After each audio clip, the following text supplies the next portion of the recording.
और ये कब से चल रहा था? सीआरटी पुलिस और थाना सेक्टर 63 की संयुक्त कार्रवाई में एक यूएस सिटीजन से ठगी करने वाले कॉल सेंटर का पर्दाफाश हुआ। इसमें टोटल 76 लोगों की गिरफ्तारी सुनिश्चित की गई है और इसमें 4 जो मुख्य संचालक हैं इस कॉल सेंटर के, उनकी भी गिरफ्तारी सुनिश्चित की गई। इसमें टोटल 76 में 9 महिलाएं हैं और अन्य पुरुष शामिल हैं। इन लोगों का मेन मॉडस ऑपरेंडी ये रहता था कि पहले ये लोग पैसे देकर ईमेल ब्लास्टिंग करवाते थे। ईमेल ब्लास्टिंग का मतलब होता है कि ये लोग 10,000 लोगों को एक साथ ईमेल कराते थे और उसका ये लोग फिक्स्ड अमाउंट एक पर्टिकुलर पर्सन को देते थे। ईमेल ब्लास्ट होने के बाद जब उसमें बग का मैसेज लिख के आता था, यानी कि जब यूजर्स को पता लगता था कि उनके कंप्यूटर में कोई समस्या है और जब उस लिंक पे क्लिक करते थे तो एक ब्लू कलर की स्क्रीन आ जाती थी और उस स्क्रीन पे लिख के आता था कि कृपया इन नंबरों को कॉल करें अपनी समस्या का समाधान करने के लिए। जब यूएस के सिटीजन इस नंबर पे कॉल करते थे तो कॉल इस कॉल सेंटर पर लैंड होती थी जहां पर दबिश दी गई और जिन लोगों को अरेस्ट किया गया। जब ये लोग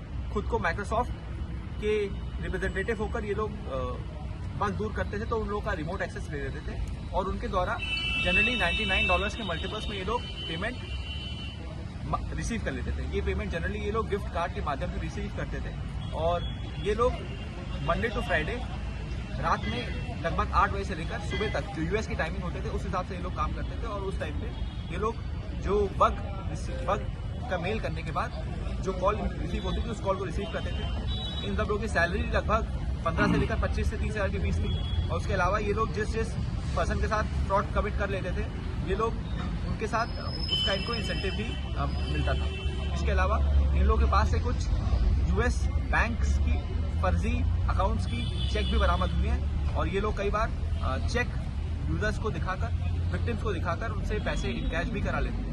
इनके पास से और भी कुछ यूएस के सिटीजन्स के डॉक्यूमेंट बरामद हुए हैं जो फोर्ज्ड हैं और हम लोग उसकी भी आगे जानकारी कर रहे हैं। इस मामले में हम लोग यूएस एम्बेसी को भी सूचना देंगे और वो भी अपने स्तर से इस पर कार्रवाई करेंगे। सर, डेटा प्राइवेसी एक बड़ा फैक्टर है, उसमें डेटा कहाँ से मिलता था या क्या वैसे लोग भी कुछ चिन्हित किए उनको भी पकड़ा? इन लोगों ने एक यूएस सिटीजन का नाम लिया जिनसे ये लोग जो डार्क वेब से डेटा कलेक्ट करता था और जिसको ये लोग बिटकॉइन में पेमेंट करते थे और बिटकॉइन के बाद वो ईमेल ब्लास्टिंग करवाता था। तो हम लोग ने उस पर्सन को भी अपनी गिरफ्तारी का पार्ट रखा हुआ है। अब तक कितने ठगी कर चुके हैं? ये लोग लाखों रुपए की ठगी, करोड़ों रुपए की ठगी अब तक लोगों के साथ कर चुके हैं। इसके जो मेन मास्टरमाइंड्स हैं जिसका नाम करुणाल रे है, सादिक है, सौरभ राजपूत है, ये लोग मूल रूप से गुजरात के पास के रहने वाले हैं और पहले भी गुजरात पुलिस के द्वारा भी इसी तरह के अपराधों में ये लोग जेल जाते हैं। इन लोगों ने हायरिंग कहाँ से की थी? जो 74-75 लोग, ये जो 74-75 लोग इन्होंने हायर कर रखे थे, ये लोग इन्होंने अलग अलग जगह से हायर किए थे, परंतु ये लोग ऐसे लोग को हायर करते थे जिनका बात करने का एसेंट, बात करने का तरीका थोड़ा यूएस सिटीजन या अमेरिकन एसेंट में।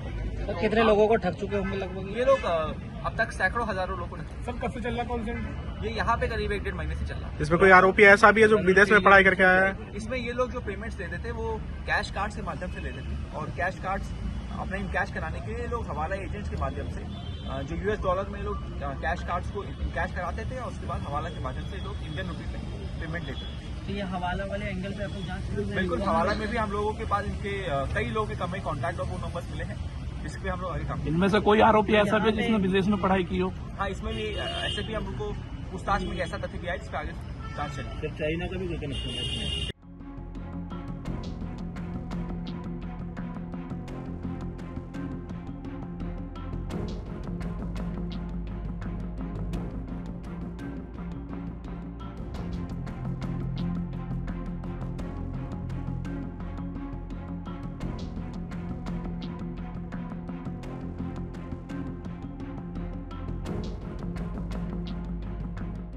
अगर आप ये वीडियो YouTube पर देख रहे हैं तो हमारे चैनल को सब्सक्राइब करें और बेल आइकन को दबाना ना भूलें। अगर आप Facebook पर ये वीडियो देख रहे हैं तो हमारे पेज को लाइक करें।